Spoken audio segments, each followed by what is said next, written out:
하나님의 말씀은 맛있습니다. 하나님의 말씀은 즐겁습니다. 하나님의 말씀은 생명과 행복을 줍니다. 500독 성경 통독 훈련 원장입니다. 여수 살리는 교회 임기환 목사가 하나님의 말씀을 봉독하고 전하는 시간입니다. 함께 하시면 기적이 일어납니다. 알람을 설정하시고 들으시면 좋겠습니다. 본 방송은 유튜브에서 성경 통독 임기환 검색하시고 구독하시면 계속되는 하나님의 말씀 업데이트를 통해서 은혜 받으실 수 있습니다. 오늘은 시편 71편을 봉독합니다. 그리고 말씀을 전하겠습니다. 시편 71편. 여호와여, 내가 주께 피하오니 내가 영원히 수치를 당하게 하지 마소서. 주의 의로 나를 건지시며 나를 풀어주시며 주의 귀를 내게 기울이사 나를 구원하소서.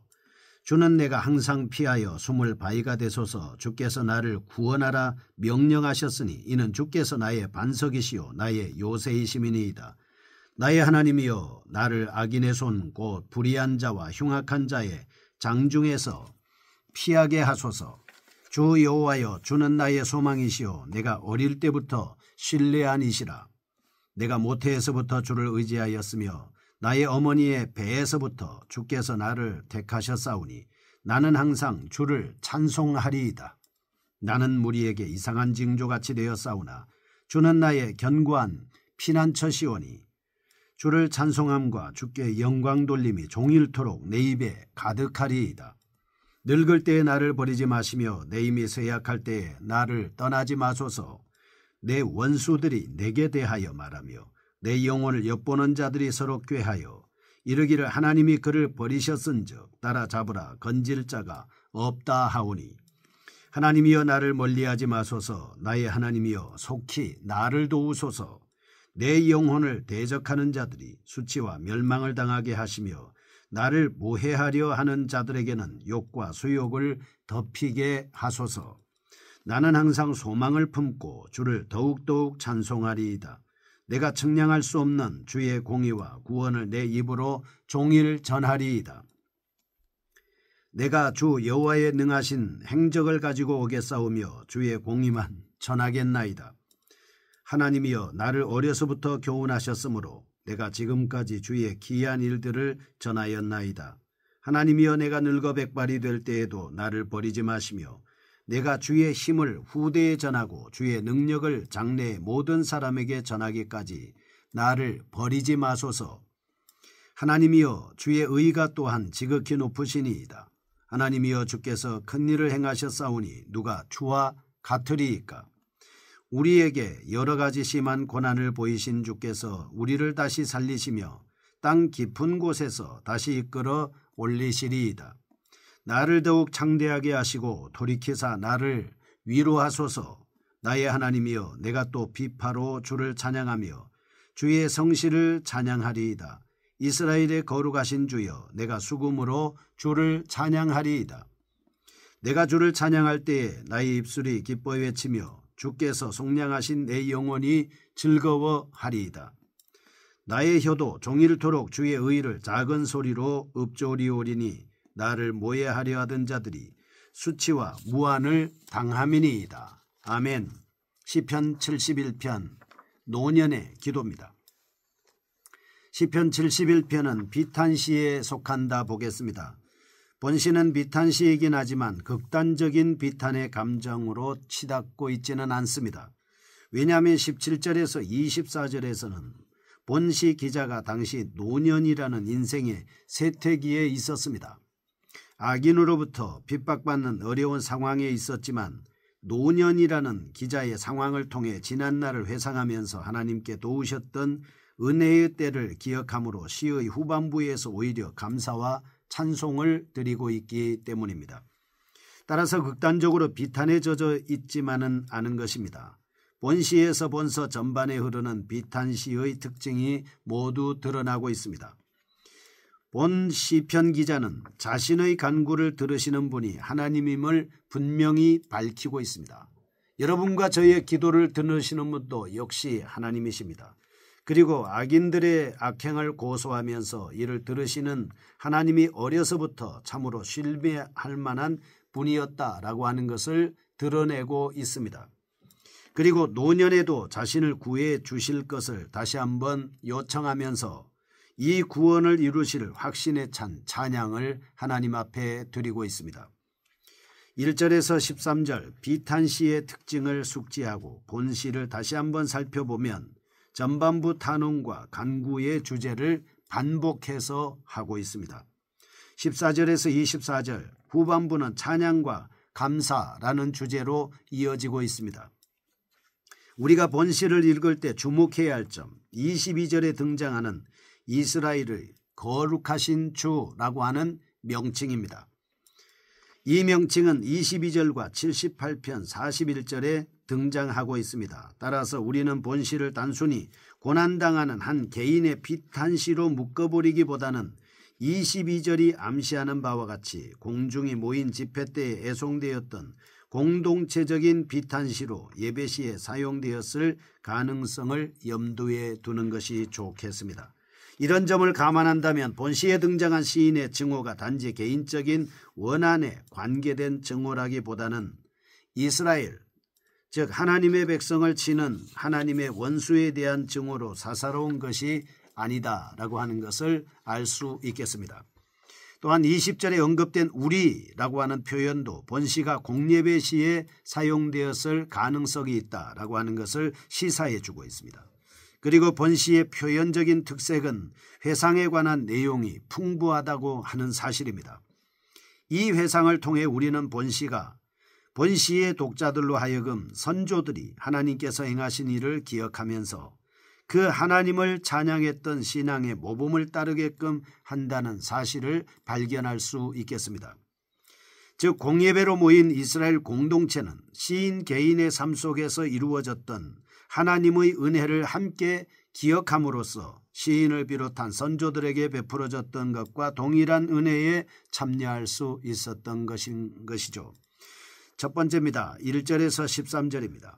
간구와 탄원에 대한 내용입니다. 간구와 탄원으로 이루어진 본시의 첫 번째 단락에서는 본시 기자는 하나님을 향한 구원의 요청과 자신에게 미친 고난에 대한 호소, 그리고 지난날의 놀라운 은혜로서 자신을 보호하셨던 하나님을 앙망하고 있습니다. 1절에서 4절 시인은 탄원하기 전에 진지한 태도로 하나님께 간절히 기도하고 있습니다. 5절에서 8절 이러한 위급한 상황에서 바로 하나님께 자신의 구체적인 어려움을 간구하지 않습니다. 자신의 기도를 들으실 하나님이 어떤 분인지에 대해서 숙고하고 있습니다. 6절 본시 기자는 인간의 의식으로 도저히 기억할 수 없는 태아의 일을 기억하면서 주께서 자신을 붙드셨다고 고백하고 있습니다. 이 표현은 굉장한 과장입니다. 그러나 우리는 단순히 이 사실을 본시 기자의 과장으로 볼 수는 있지만 이것은 시적인 표현이기 때문입니다. 하나님께서 자신을 보호하지 않았다면 지금까지 존재할 수 없었다는 사실에 대한 믿음은 곧 자기가 어머니의 태에 있을 때에도 반드시 하나님께서 보호하셨을 것이라는 고백으로 이어질 수 있기 때문입니다. 이러한 신뢰 속에서 본시 기자는 하나님께 무엇을 요청하고 있는가 살펴보겠습니다.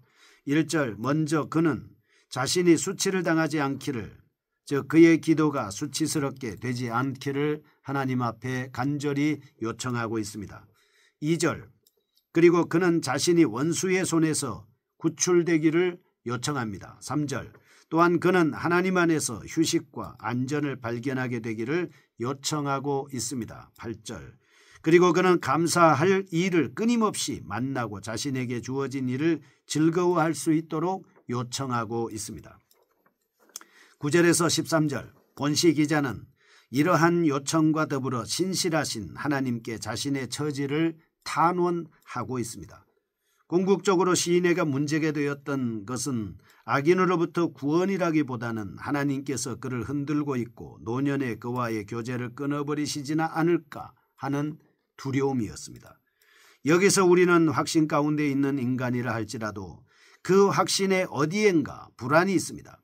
그리고 확신의 근거는 자신이 아니라 하나님의 힘을 알리려는 시인의 깊은 애도를 간파해야 할 것입니다.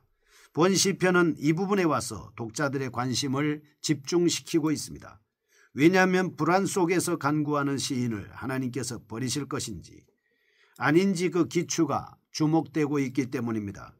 그러나 우리는 여기서 다시 한번 불안에 빠진 본시 기자의 단원 내용이 앞달락에서 했던 찬양과 같은 의미를 지니고 있다는 점을 발견할 수 있습니다. 큰 고난과 재앙이라는 현재의 상황에 대해 이 시기를 자신에게 멸망의 시기라기보다는 악한 자를 멸한 후에 하나님께 대한 신뢰를 돈독히 구축할 수 있는 복의 상황으로 바라보고 있다라고 하는 것입니다. 두 번째 감사와 찬양입니다. 시편 71편 14절에서 24절입니다.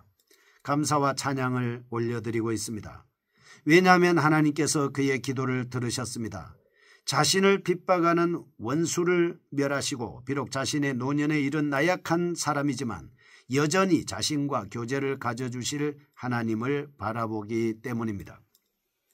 14절에서 19절 시인은 다른 사람들이 제사와 제물을 여호와께 가져오는 것처럼 자신도 하나님께 신뢰라는 제물을 가지고 간다고 고백하고 있습니다.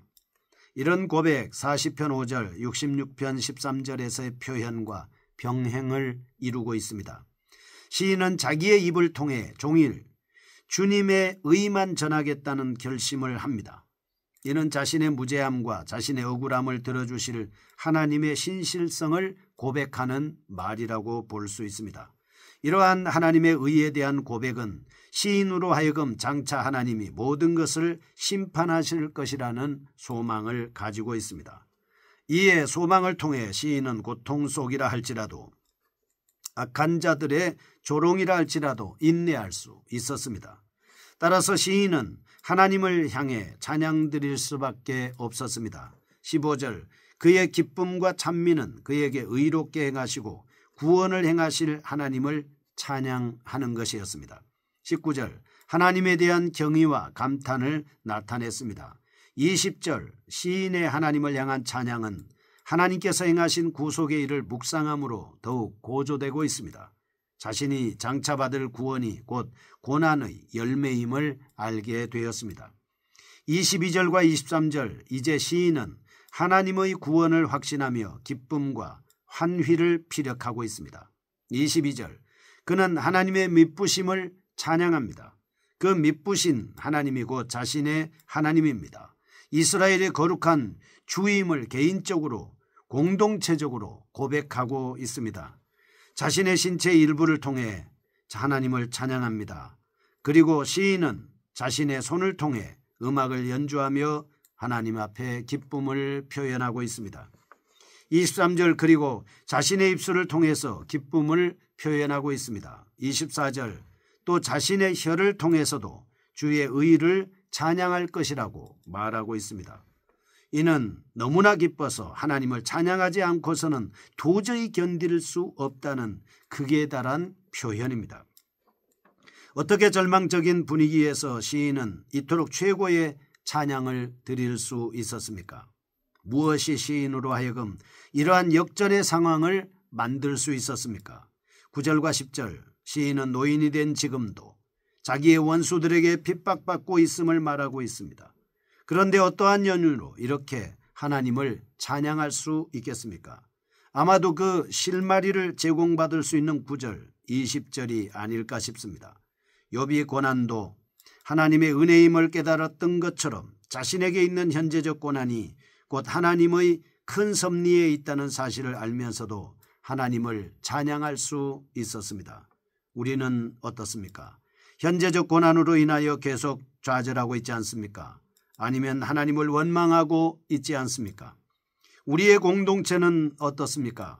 하나님께서 환경을 궁극적으로 변화시킬 수 있는 분임을 확신하고 있습니까? 만일 그렇지 않다면 우리는 하나님의 역사하심을 바르게 이해해야 합니다. 하나님의 구속의 고난의 과정을 통해서 우리는 이해하게 될 때 우리는 하나님을 찬양할 수 있습니다. 거룩하신 하나님 아버지 감사합니다. 우리의 어떠한 환경이나 역경 속에서도 하나님의 구원이 있음을 알고 감사하고 찬양하는 저희가 되게 하여 주옵소서. 예수님의 이름으로 기도합니다. 아멘. 여수 살리는 교회 임기환 목사였습니다. 지금 극동방송을 듣게 하세요. 기적이 일어납니다. 우리는 지금 생명을 전하고 있습니다.